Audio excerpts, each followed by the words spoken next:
আমার বন্ধুগণ, যে মিজানুর রহমান আজহারি ভাইকে নিয়ে যে কাফের বলেছেন, সিক্স প্যাক বলার কারণে যে কাফের বলেছেন, এ সম্পর্কে আমি গবেষণা করলাম যে মিজানুর রহমান আজহারি ভাই যিনি যে ফতোয়াটা দিয়েছেন, ইনি একেবারে 100% সত্য কথাই বলেছেন।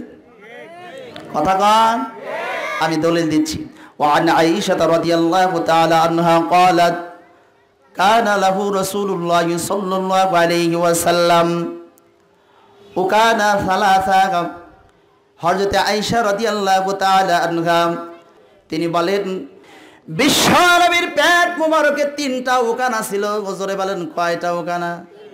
আরো জোরে বলেন কয়টা? 3টা ওকানা।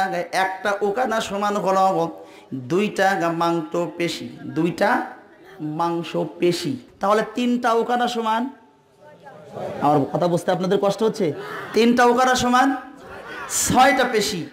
আর সেই কথাই মিজানুর রহমান আজহারি ভাই বলেছেন। তিনি এত বড় একজন আল্লাহর ওলি তাকে বলা হয়, যিনি বলেছেন সিক্স প্যাক। রাসূলুল্লাহ সাল্লাল্লাহু আলাইহি ওয়াসাল্লামের পেটে কি ছিলেন? তিনি তেনার পেটে ছিলেন কি? Six pack. তার মানে হলো কি?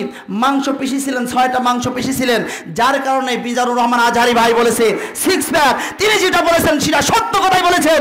আমি তাই যেই সমস্ত বক্তা করে না মিজানুর রহমান আজহারি ভাইকে নিয়ে যারা কি বলেছে, কাফের বলেছে, অনীতি বিলম্বে এরা ইউটিউবের সামনে, ইন্টারনেটের সামনে এসে সরি বলুক আর ক্ষমা চাক, না হলে পারে কিন্তু উল্টাটা হবে।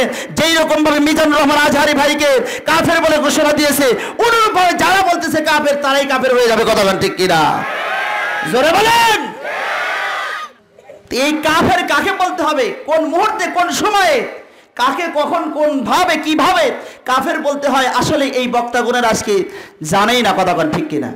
আমার মনে হয় ওই পাতা সম্পর্কে, ওই লেখাপড়ায় ওরা অতদূর পর্যন্ত পড়ে নাই। যদি পড়তো তাহলে মিজানুর রহমান আজহারি আমার ভাইজানকে, আসলেই আমি মিজানুর রহমান আজহারি ভাই সম্পর্কে যেটুকু আলোচনা করেছি, তার সম্পর্কে যেটুকু আমি দেখেছি, বা তার সাথে যেটুকু আলোচনা আমি করেছি, আমি দেখেছি তিনি একজন দ্বীন ইসলামের, কোরআনের একজন সৈনিক। কথা বলেন ঠিক কিনা?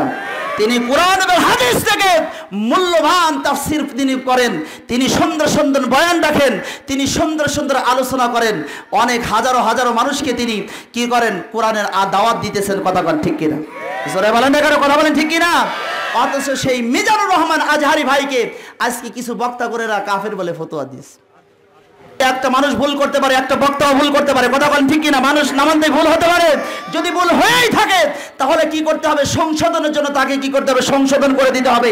একত্রিত বসে বলতে হবে যে ভাই, তুমি আসলে এই বক্তৃতা দিলা, এই বক্তৃতা তো তুমি কোথা থেকে পাইলা? কোরআনের কোন দলিলতে পাইলে না হাদিস শরীফের মধ্যে পাইলা? কোথা থেকে পাইলা? তুমি একটু আমাকে দেখায় দাও। যদি না হয় তাহলে এই বক্তব্যটা এরকম হবে না। তুমি আসলে এই সংশোধনের জন্য তুমি সংশোধন হয়ে যাও, এরকম কথা বলতে। কথা বলেন ঠিক কিনা? কিন্তু সংশোধনের কথা না কয়ে আজকে যারা মিজানুর রহমান আজহারি ভাইকে যারা ভুল ধরতেছে, এরা আসলেই সংশোধনের জন্য নয়, এরা হলো সংঘর্ষের জন্য আজকে তাদেরকে ভুল ধরতেছে। কথা বলেন ঠিক কিনা? জোরে বলেন। আজকে শুধুমাত্র মিজানুর রহমান আজহারি ভাইকেই কাফের বলে ফতোয়া দেয় নাই, আমাদের চরমোনাই পীর সাহেব যে রিজাউল করিম, ফয়জুল করিম, ইনাদেরকে কাফের বলে ফতোয়া দিয়েছে। আবার আজকের এই বাংলার জমিনে যিনি আলোড়ন সৃষ্টিকারী বক্তা, কুষ্টিয়ার জমিনে আছেন মুফতি আমির হামজা, ইনাকে বলেছে মূর্খু। এনাকে কি বলেছে? মূর্খ। চিন্তা করেন, অত সুন্দর তাফসীর কারক আজকে কি বাংলার জমিনে আছে? আমির হামজা, মিজানুর রহমান আজহারি ভাই এত সুন্দর সুন্দর বয়ান রাখেন। আর সেই আমাদের চরমোনাই, বরিশালের যে চরমোনাই পীর সাহেবের দরবার রিজাউল করিম, ফয়জুল করিম, ইনাদের কথা শুনে মানুষ অজরে কাঁদে। আর সেই আল্লাহর ওলিদেরকে বলেছে কাফের। জোরে বলেন নাউজুবিল্লাহ। আমার মনে হয় এই বক্তাগুলো একটা ব্যাগ নিয়ে বসে গেছে। জোরে বলেন কি নিয়ে বসে গেছে? ব্যাগ। বোঝেন? ব্যাগ নিয়ে বসছে যে এই কাকে কাফের বলে ফতোয়া দিবে। শুধুমাত্র যে যাকে পছন্দ হবে তাকে কি করবে? কাফের বলে ফতোয়া দিবে না। যাকে পছন্দ হবে না তাকেই কাফেরা বলে ফতোয়া দিয়ে দিচ্ছে।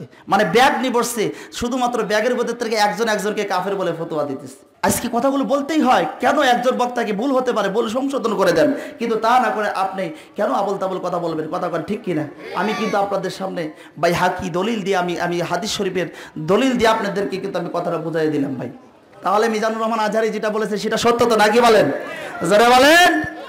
আল্লাহ পাক বুঝার তৌফিক দান করুক। সবাই বলি আমিন। আর একটু জোরে বলি আমিন।